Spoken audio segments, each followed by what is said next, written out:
Rubric pessimist, निराशावादी किंवा नैराश्यपूर्ण। माझ्या बाबतीत जे काही घडेल, जे काही होईल ते वाईटच होईल अशी मनोधारणा असणारे जे व्यक्तिमत्व असतात ते या रुब्रिक अंतर्गत येतात। निराशेच्या काही पायऱ्या असतात।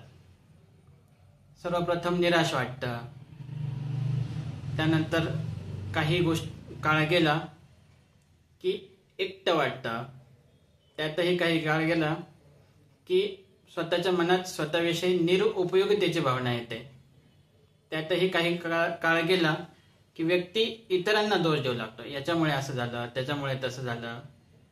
त्यातही काही काळ गेला की व्यक्ती स्वतःला दोष देऊ लागतो की माझ्याकडनं काही गोष्टी परिपूर्ण झाल्या नाहीत।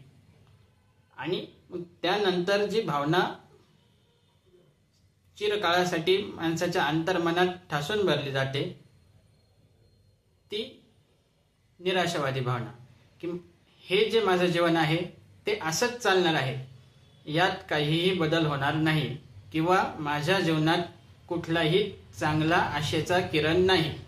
म्हणून असे व्यक्तिमत्व निराशावादी बनतात। ते कुठलंही काम केलं, कुठलीही नवीन सुरुवात केली, काहीही नवीन प्रारंभ इनिशिएटिव्ह घेतला की त्यात मला फळ मिळणार नाही किंवा माझ्या बाबतीत जे काही घडेल ते वाईटच होईल, अशा प्रकारचे विचार मनात येऊ लागतात। अशा व्यक्तिमत्वांच्या उपचारासाठी आपण पेसिमिस्ट, निराशावादी या रुब्रिकचा उपयोग करू शकतो। धन्यवाद।